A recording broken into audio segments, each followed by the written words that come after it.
देखिए मैं सभी वीडियो में बताते आ रहा हूं, अगर अभी तक आप लोगों ने रिवीजन स्टार्ट नहीं किया दोस्तों रिवीजन स्टार्ट कर दीजिए। अभी आप लोगों को नई नई टॉपिक बिल्कुल भी पढ़ने की जरूरत नहीं है, आप जितना पढ़े हैं आप लोगों के लिए उतना इनफ है, क्योंकि इस बार आप लोगों का ऑप्शन दुगुनी कर दी गई है। इसलिए आप लोग अगर कम भी पढ़ेंगे तो आप लोग इस बार आंसर दे सकते हैं 100%। ठीक है, तो दोस्तों आज की इस वीडियो में फिर से फिजिक्स का मोस्ट वीवीआई क्वेश्चन लेके आए। आप कम से कम 8 से 10 क्वेश्चन को देखिए, वीडियो को कम से कम 2 से 3 मिनट देखिए, आपको समझ में आएगा कितना इंपॉर्टेंट क्वेश्चन है आप लोगों के लिए, काफी इंपॉर्टेंट क्वेश्चन है। तो चलिए दोस्तों सबसे पहला क्वेश्चन देखते हैं। उससे पहले दोस्तों आपको जो क्वेश्चन नहीं आएगा उसको नोट या फिर स्क्रीनशॉट जरूर ले लीजिएगा उस क्वेश्चन का। ठीक है, तो आप यहां पर देखिए, r दूरी से विलग दो इलेक्ट्रॉनों के बीच लगने वाला बल समानुपाती होता है। The force acting between two electrons separated by distance r is proportional to.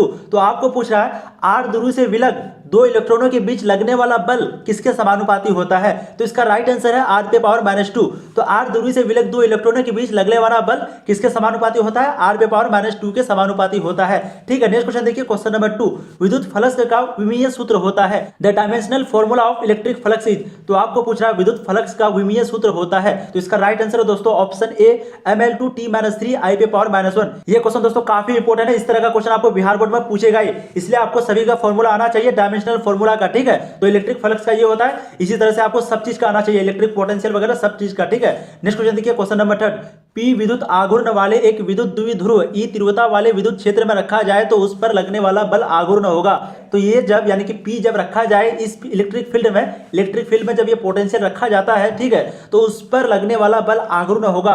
तो उस पर लगने वाला बल किसके बराबर होगा, यही आपको पूछ रहा है। तो दोस्तों मैं इंग्लिश में पढ़ता हूं, the torque experience bye an electric dipole of an electric dipole moment is. यानी कि जब इलेक्ट्रिक डायपोल मोमेंट में, ठीक है, जब इलेक्ट्रिक डायपोल मोमेंट में इसको रखा जाता है टॉर्क को, तो उस समय यूनिफॉर्म इलेक्ट्रिक फील्ड ई किसके बराबर होता है। तो दोस्तों इसका राइट आंसर होगा आपका option A P cross E, P vector cross E, यानी कि potential is equal to electric field. आपका राइट आंसर होगा थर्ड का। ठीक है, क्वेश्चन को आप देख लीजिए, लगने वाला बल आघूर्ण होगा किसके बराबर, P क्रॉस E के बराबर। नेक्स्ट क्वेश्चन देखिए, क्वेश्चन नंबर 4, जो क्वेश्चन इंपॉर्टेंट है आप उसको स्क्रीनशॉट जरूर ले लीजिएगा। एकांक आवेश को समविमीय सतह पर x मीटर ले जाने में किया गया कार्य होता है। The work done in moving a unit positive charge through a distance x on an equipotential surface is. ठीक है, तो इक्विपोटेंशियल सरफेस में यानी कि समविमीय सतह पर x मीटर ले जाने में किया गया कार्य होगा, वर्क होगा जब हम लोग इस सतह पर x मीटर दूरी लेके जाएंगे।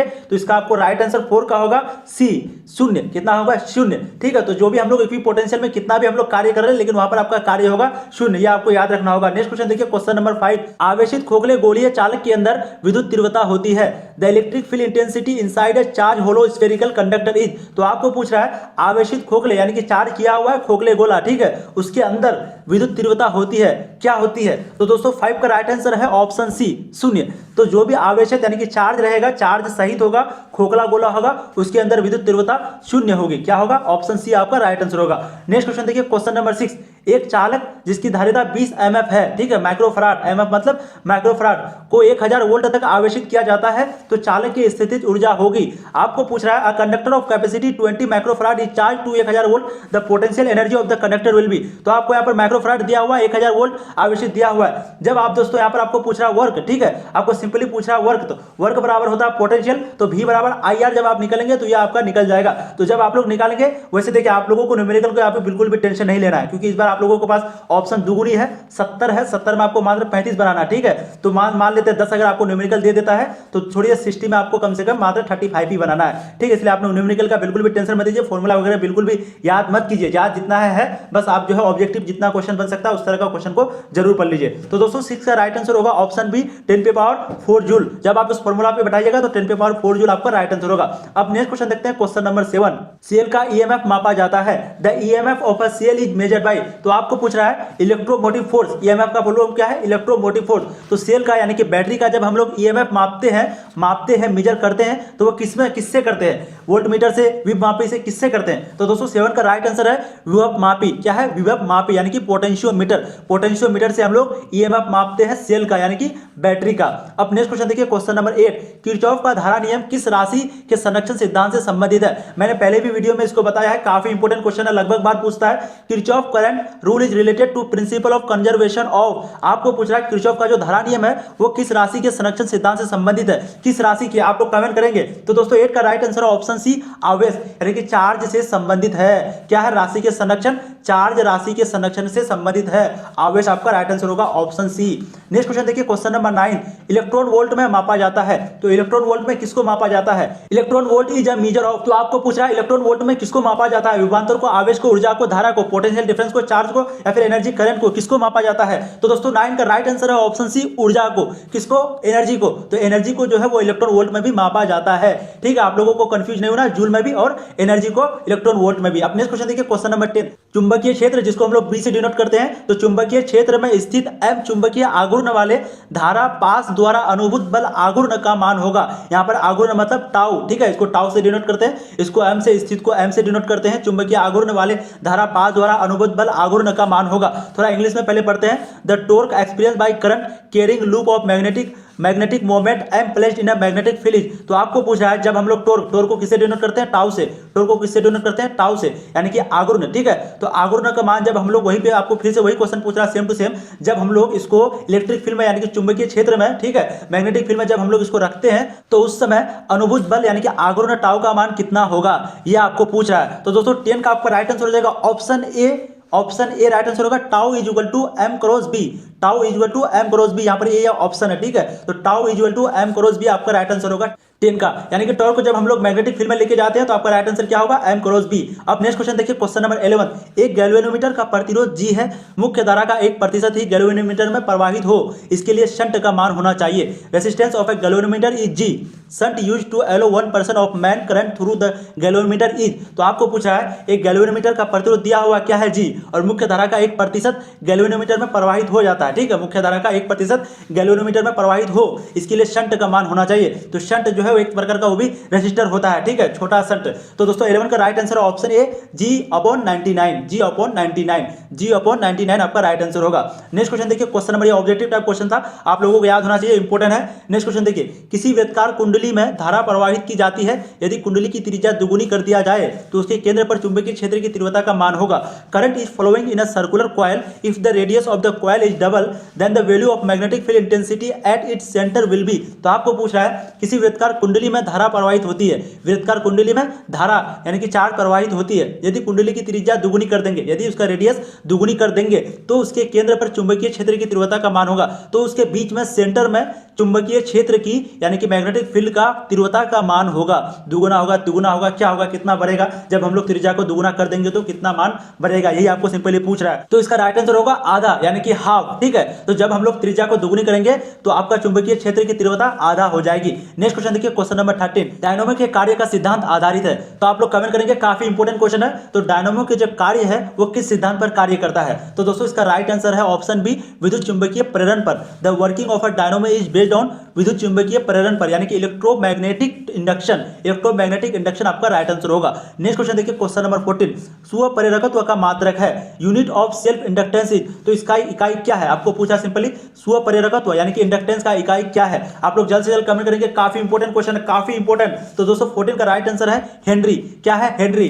तो इंडक्टेंस का क्या होता है? हेनरी होता है, उसको हम लोग हेनरी से डिनोट करते हैं, स्वप्रेरकत्व को हेनरी से डिनोट करते हैं। नेक्स्ट क्वेश्चन देखिए क्वेश्चन नंबर 15, किसी ऊंचाई ट्रांसफर के प्राइमरी और सेकेंडरी में क्रमशः N1 और N2 लपेटे हैं, तब if N1 and N2 are number of turn in primary and secondary coil of transfer, then आपको पूछ रहा है किसी ऊंचाई ट्रांसफर में, ठीक है, कोई ट्रांसफर है उसमें प्राइमरी में यानी कि पहला में और सेकेंडरी में, तो पहला में क्या है? N1 और सेकेंडरी में N2, तार जो है लपेटा हुआ है, एक में N1 एक में N2। अब आपको पूछ रहा है यहाँ पर N1 बड़ा होगा या फिर N2 बड़ा होगा, यही आपको सिंपली पूछ रहा है। तो दोस्तों 15 का जो राइट आंसर है वो है ऑप्शन बी, N2 जो है हमेशा N1 से बड़ा होता है। क्यों? क्योंकि दोस्तों मान लेते हैं गोलाई है, इसको हमको यहाँ पर ध्यान से देखिए आप, मान लेते हैं लंबा है, इसको हमको गोल करना है, तो पहले N1 को लपेटेंगे, उसके बाद ऊपर से N2 को, तो N2 हमेशा यहाँ पर बड़ा होगा। ठीक है, मान लेते हैं N2 को रेडियस आप मान लीजिएगा, अगर तो आपको ज्यादा समझ में आएगा, तो रेडियस हमेशा N2 का बड़ा होगा, इसलिए आपका ऑप्शन बी राइट आंसर होगा। नेक्स्ट क्वेश्चन देखिए क्वेश्चन नंबर 16, LR परिपथ का शक्ति गुणांक होता है। यह भी क्वेश्चन कभी कभी आपको पूछ लेता है बिहार बोर्ड में, खास करके power factor of LR circuit is. तो आपको LR परिपथ का शक्ति गुणांक पूछ रहा है। ठीक है,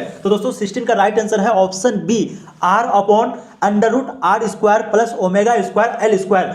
R upon under root R square plus omega square L square. आप इसका स्क्रीनशॉट जरूर ले लीजिए, काफी इंपॉर्टेंट क्वेश्चन है, ऑप्शन बी। ठीक है, नेक्स्ट क्वेश्चन देखिए क्वेश्चन नंबर 17 आपका, किसी छोटे चुंबक के मध्य बिंदु से समान दूरी पर अक्षीय तथा निरक्षीय स्थिति में चुंबकीय क्षेत्र B के मान का अनुपात होता है। The ratio of value of magnetic field at the same distance from mid point. Point of a small magnet at its axial and equatorial position. तो आपको यहाँ पर सिंपली पूछ रहा है, मैं ऊपर लेके जाता हूँ, आपको यहाँ पर पूछ रहा है किसी छोटे चुंबक के मध्य बिंदु से समान दूरी पर, किसी छोटे चुंबक के मध्य बिंदु से समान दूरी पर अक्षीय तथा निरक्षीय स्थिति में चुंबकीय क्षेत्र B का मान का अनुपात होगा, आपको पूछ रहा है। तो 17 का दोस्तों राइट आंसर होगा ऑप्शन बी 2:1। ये क्वेश्चन उतना इंपॉर्टेंट नहीं है, फिर भी इसका राइट आंसर क्या है 2:1। अब नेक्स्ट क्वेश्चन देखिए, क्वेश्चन नंबर 18, पृथ्वी के चुंबकीय ध्रुव पर नमन कोण का मान होता है। तो the angle of dip at magnetic pole of earth is. तो आपको पूछ रहा है पृथ्वी के चुंबकीय जो ध्रुव है उसका कोण कितना होता है पृथ्वी से, सिंपली यही आपको क्वेश्चन पूछ रहा है। तो 18 का दोस्तों राइट आंसर ऑप्शन बी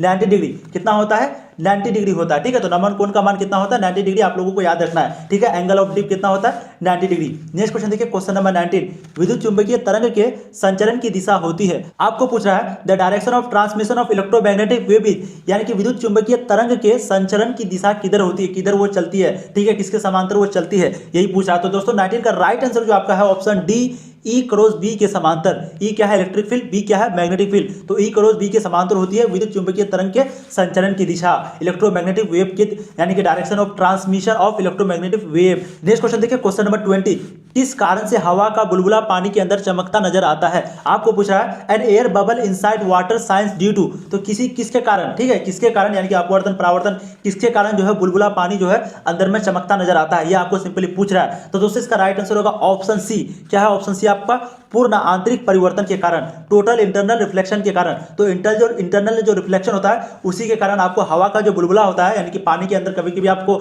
चमकता हुआ कुछ नजर आता है, वो अंदर में हवा होता है, तो वो इसी के कारण चमकता हुआ नजर आता है। किसके कारण, पूर्ण आंतरिक परिवर्तन के कारण बुलबुला पानी के अंदर चमकता नजर आता है। नेक्स्ट क्वेश्चन देखिए, क्वेश्चन नंबर 21, दो लेंस जिनकी क्षमता दिया हुआ कितना -15D और +15D को समाक्षीय सटाकर रखने पर संयोजन की फोकस दूरी होगी। जब हम लोग इन दोनों लेंस को, जिसका आपको दिया हुआ क्षमता दिया हुआ है -15D और +15D, जब हम इसको समाक्षीय सटाकर, ठीक है, समाक्षीय यानी कि एक दूसरे से सटाकर, समतल सटाकर संयोजन की फोकस दूरी, तब जब उसको सटा देंगे तो उसका फोकस दूरी कितना होगा, यही आपको पूछ रहा है। The equivalent focal length of coaxial contact combination of to lenses of power -15D and +15D। यहाँ पर 15 है, सॉरी, इसका राइट आंसर हो जाएगा ऑप्शन है -10 cm, ठीक है, ऑप्शन है -10 सेंटीमीटर आपका राइट आंसर हो जाएगा। तो +15D और -15D रहेगा तो आपका 10 cm 10 सेंटीमीटर राइट आंसर होगा। नेक्स्ट क्वेश्चन देखिए, क्वेश्चन नंबर 22, खगोलीय दूरदर्शक में आंतरिक प्रतिबिंब होता है। आपको पूछ रहा है the final image in astronomical telescope. तो एस्ट्रोनॉमिकल टेलीस्कोप में, यानी कि खगोलीय दूरदर्शक में आंतरिक जो प्रतिबिंब होता है उसका नेचर किस तरह होता है, उसका प्रकृति किस तरह होता है, वास्तविक और उल्टा होता है, काल्पनिक और सीधा होता है, फिर काल्पनिक और उल्टा होता है। तो दोस्तों इसका राइट आंसर है ऑप्शन सी, काल्पनिक और उल्टा होता है। यानी कि खगोलीय दूरदर्शक में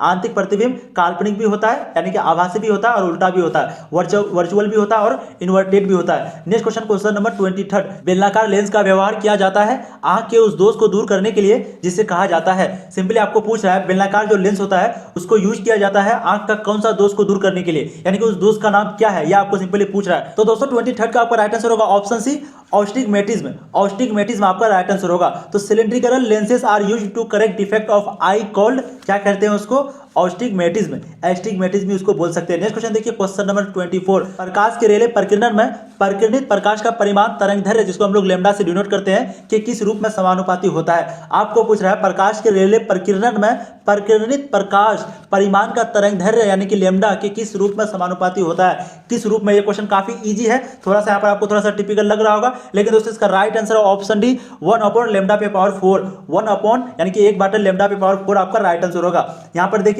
in relief scattering of light the intensity of scattered light is proportional to the wavelength lambda in the form of तो इसका राइट आंसर होगा डी 1/λ/4। नेक्स्ट क्वेश्चन देखिए, क्वेश्चन नंबर 25, एक पतले फिल्म के रंगीन दिखने का कारण है। तो क्या कारण है, यानी कि the colour of a thin film is due to. तो क्या कारण है एक पतले फिल्म के रंगीन दिखाने का कारण क्या है, व्यक्तिकरण, विवर्तन, प्रकीर्णन, वर्ण विक्षेपण क्या है। तो दोस्तों 25 का राइट आंसर ऑप्शन है व्यक्तिकरण, यानी कि इंटरफेरेंस। क्या है, इंटरफेरेंस। तो पतले फिल्म के रंगीन दिखने का कारण है interference. Next question, question number 26, Brewster का नियम है, ब्रूस्टर लॉ इज। तो आपको पूछना ब्रूस्टर का नियम यानी कि कौन सा लॉ है, कौन सा फॉर्मूला है। तो दोस्तों 26 का राइट आंसर आपका option B, mu equal to 10 mu, इसको क्या कहते हैं, म्यू इज इक्वल टू 10 ठीक है। नेक्स्ट क्वेश्चन देखिए, क्वेश्चन नंबर 27, लेम्डा, जिसको हम लोग तरंगदैर्घ्य यानी कि वेवलेंथ कहते हैं, वाले फोटोन की ऊर्जा है, the energy of a photon of wavelength is. ठीक है, तो लेम्डा तरंगदैर्घ्य वाले फोटोन की ऊर्जा है? The energy of a photon of wavelength is. दोस्तों ये क्वेश्चन काफी इंपॉर्टेंट है, लगभग बहुत बार बिहार बोर्ड में पूछा है। तो इसका राइट आंसर है दोस्तों option A SC by lambda. SC by lambda जो है आपका राइट आंसर है। ये क्वेश्चन काफी इंपॉर्टेंट है, आप लोग जरूर ध्यान रखिएगा। नेक्स्ट क्वेश्चन है क्वेश्चन नंबर 28। हाइड्रोजन स्पेक्ट्रम की कौन सी श्रेणी दृश्य भाग में पड़ती है? Which of the spectral line of hydrogen spectrum lies in visible region. तो आपको पूछ रहा है हाइड्रोजन स्पेक्ट्रम में कौन सी श्रेणी दृश्य भाग में पड़ती है। ठीक है, विजिबल रीजन में कौन सी श्रेणी में? बामर श्रेणी, ब्रैकेट श्रेणी, लाइमन श्रेणी, पाश्चर श्रेणी, कौन सा श्रेणी है? तो दोस्तों 28 का आपका राइट आंसर ऑप्शन है बामर श्रेणी। बामर श्रेणी जो है वो विजिबल रीजन में पड़ती है। दोस्तों अगर अभी तक आप लोगों ने चैनल को सब्सक्राइब नहीं किया तो चैनल को सब्सक्राइब कीजिए। मैं इसी तरह का इंपॉर्टेंट से इंपॉर्टेंट ऑब्जेक्टिव आपका सभी सब्जेक्ट का लेके आऊंगा अभी चैनल पे, और जैसे ही आपका एग्जाम होगा आंसर की भी इसी चैनल पे आपका लेके आऊंगा। ठीक है, और इस चैनल पे फिजिक्स के साथ साथ बायोलॉजी और केमिस्ट्री का भी ऑब्जेक्टिव कराई जाती है, और अब इंग्लिश की भी अपलोड होगी, आप लोग जरूर जाके देख लीजिएगा। काफी इंपॉर्टेंट ऑब्जेक्टिव है, इसी प्रकार जैसे इसमें कराया है उसी तरह इंपॉर्टेंट ऑब्जेक्टिव उसमें भी कराए हैं, तो आप लोग जरूर जाके चैनल पे देख लीजिएगा। अब नेक्स्ट क्वेश्चन देखिए, निम्नलिखित में कौन आवेश रहित कण है? Which one of the following is a chargeless particle. तो आपको पूछ रहा है निम्न में से कौन आवेश रहित यानी कि चार्जलेस, जिसके पास चार्ज नहीं है, वो कौन सा कण है? तो दोस्तों इसका राइट आंसर है ऑप्शन डी फोटोन। फोटोन के पास जो है किसी भी प्रकार का चार्ज नहीं होता, वहीं पे अल्फा कण के पास और बीटा कण के पास और प्रोटॉन के पास चार्ज होता है। तो कौन सा आवेश रहित है? फोटोन। फोटोन। नेक्स्ट क्वेश्चन देखिए क्वेश्चन नंबर 30। जितने समय में किसी रेडियो एक्टिव पदार्थ की मात्रा अपने प्रारंभिक परिमाण को आधी हो जाती है उसे कहते हैं the time during which the quantity of any radio active material become half of its original value it's called. तो क्या कहते हैं उसको जब रेडियो एक्टिव पदार्थ की मात्रा अपने प्रारंभिक यानी कि शुरुआत में जो था उससे आधी हो जाती है, उसको क्या कहते हैं? औसत आयु कहते हैं, अर्ध आयु कहते हैं, अपक्ष नियतांक कहते हैं, या फिर आवर्तकाल कहते हैं, क्या कहते हैं? तो दोस्तों 30 का जो है आपका राइट आंसर है ऑप्शन डी आवर्तकाल, यानी कि उसको कहते हैं टाइम पीरियड। क्या कहलाता है वो? क्या कॉल्ड?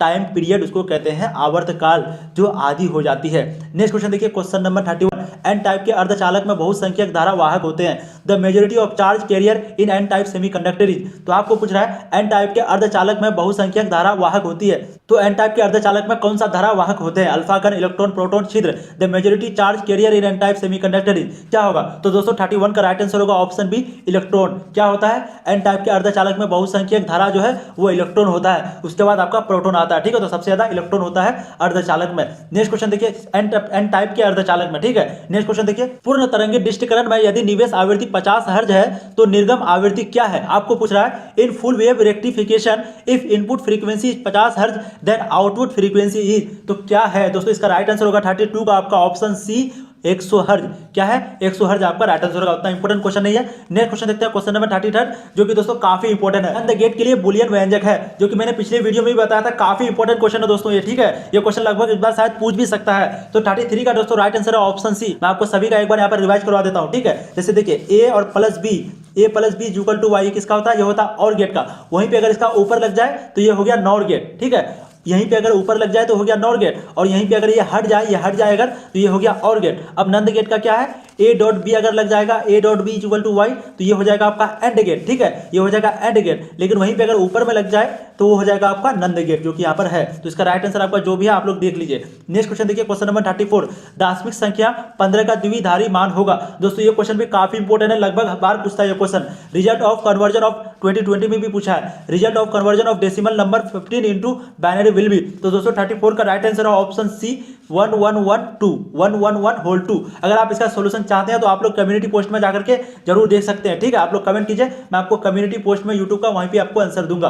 नेक्स्ट क्वेश्चन देखिए क्वेश्चन नंबर 35। टीवी प्रसारण के लिए किस आवृत्ति परास का उपयोग होता है? मैं पिछले वीडियो में भी कराया था इसको, ये काफी इंपॉर्टेंट क्वेश्चन है। Which frequency range is used in TV transmission. तो आपको पूछ रहा है टीवी प्रसारण के लिए किस आवृत्ति परास का उपयोग करते हैं? ये क्वेश्चन आप लोगों को आना चाहिए। तो दोस्तों इसका राइट आंसर है ऑप्शन सी 30 MHz से 300 MHz तक। मैंने जैसे कि आपको बताया था M होना चाहिए, तो यहाँ पर आप देखिए 30 MHz से लेकर के 300 MHz तक होना चाहिए आपका आवृत्ति परास का उपयोग किया जाता है टीवी प्रसारण के लिए। तो दोस्तों उम्मीद करता हूँ ये क्वेश्चन आपको काफी इंपॉर्टेंट लगा होगा। इसी तरह का इंपॉर्टेंट क्वेश्चन मैं ऑलरेडी बहुत सारा वीडियो करा चुका हूँ। फिजिक्स का ऑलरेडी मैं 3 वीडियो अपलोड कर चुका हूँ दोस्तों, आप जरूर जाके देखिए। केमिस्ट्री बायोलॉजी का भी वीडियो जाके देखिए। अगर आपकी तैयारी बिल्कुल भी नहीं है तो आपका 60 से 70% कंप्लीट हो जाएगा। और दोस्तों अगर आप लोगों का तैयारी है तो आप लोग जरूर देखिए, ताकि आप लोगों का रिवीजन अच्छा से हो जाएगा। ठीक है, फिर मिलते हैं दोस्तों नया वीडियो में। तब तक के लिए पढ़ाई करते रहिए और फोड़ते रहिए, और चैनल को जरूर सब्सक्राइब कर लीजिएगा।